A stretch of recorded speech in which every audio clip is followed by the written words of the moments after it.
Bismillahirrahmanirrahim. Assalamualaikum warahmatullahi wabarakatuh. Mohon izin Ibu dosen pengampu, izin memperkenalkan diri. Nama saya Seto Kurnia, NRP 572131140011 dari Prodi TPHC Kampus Lampung. Mohon izin Bu, izin untuk menyampaikan dan menjelaskan tentang materi dari karbohidrat. Karbohidrat sendiri merupakan senyawa yang terbentuk dari molekul karbon, hidrogen, dan oksigen. Sebagai salah satu zat gizi, fungsi utama karbohidrat merupakan penghasil energi di dalam tubuh. Tiap 1 gram karbohidrat yang dikonsumsi akan menghasilkan energi yang besar, yaitu 4 kcal, dan energi hasil proses oksidasi karbohidrat ini kemudian akan digunakan oleh tubuh untuk menjalankan sebagai fungsi seperti bernapas, kontraksi jantung, dan otot, serta juga untuk menjalankan sebagai aktivitas fisik kehidupan sehari-hari atau bekerja, Bu. Adapun sifat-sifat yang pada karbohidrat tersebut, yang pertama sifat fisika, yang pertama berwarna putih atau kecoklatan, yang kedua berwujud padat, yang ketiga bersifat optis, aktif, atau dapat memutar cahaya terpolarisasi. Tingkat kemanisan tersebut yaitu berbeda-beda. Lalu tingkat kemanisan monosakarida antara lain fruktosa, glukosa, galaktosa. Selanjutnya ada sifat kimia. Yang pertama, monosakarida adalah suatu bentuk molekul yang sudah tidak dapat diuraikan atau dipecahkan ke dalam bentuk yang lebih kecil. Molekul ini merupakan molekul pembentuk oligosakarida dan polisakarida. Yang kedua, disakarida, yaitu gabungan dari 2 molekul monosakarida yang paling banyak digunakan dalam industri pangan adalah maltosa, laktosa, dan sukrosa.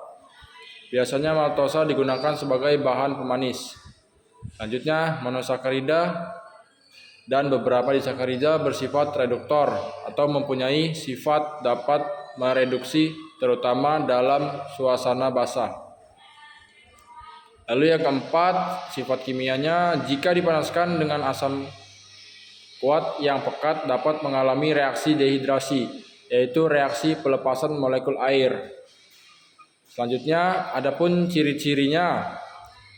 Pada umumnya karbohidrat merupakan zat padat berwarna putih yang sukar larut dalam pelarut organik, tetapi larut dalam air, kecuali beberapa sakarida. Sebagian besar karbohidrat dengan berat molekul yang rendah, manis rasanya. Karena itu juga digunakan istilah gula untuk zat-zat yang tergolong karbohidrat.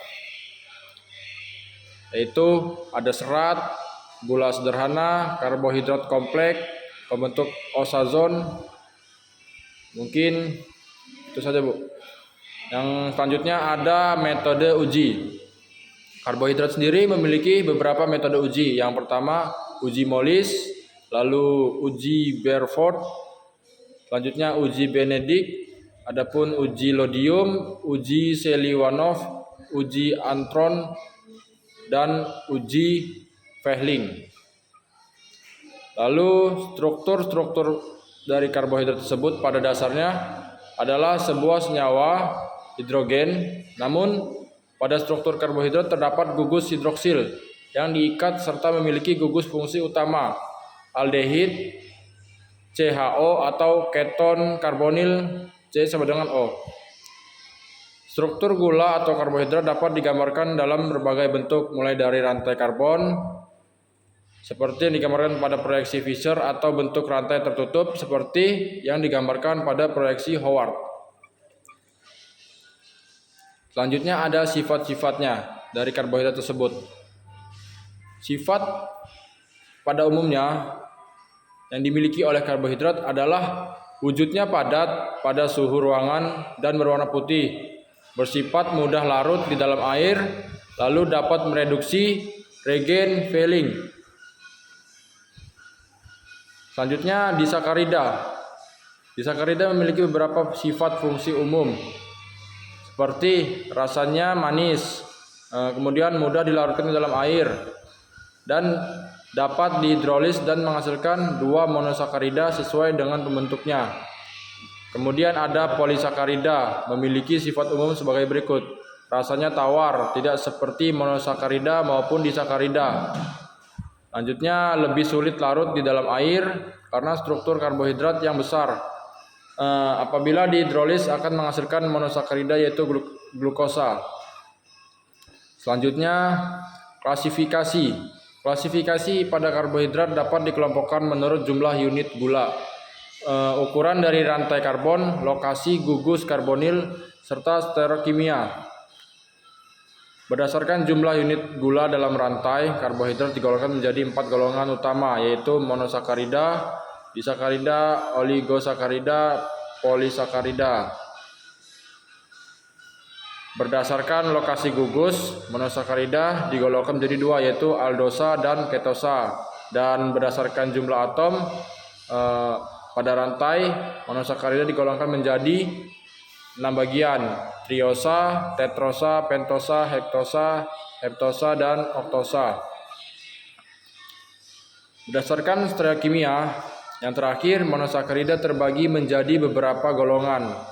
Stereokimia adalah studi mengenai susunan spesial dari molekul. Salah satu bagian dari stereokimia adalah stereoisomer. Stereoisomer mengandung pengertian. Yang pertama, memiliki keasaman, order, dan jenis ikatan. Yang kedua, memiliki perbedaan susunan spasial. Yang terakhir, memiliki perbedaan properti ataupun sifat. Mungkin itu yang dapat saya sampaikan pada materi karbohidrat tersebut. Kurang lebihnya saya mohon maaf. Saya akhiri. Wassalamualaikum warahmatullahi wabarakatuh.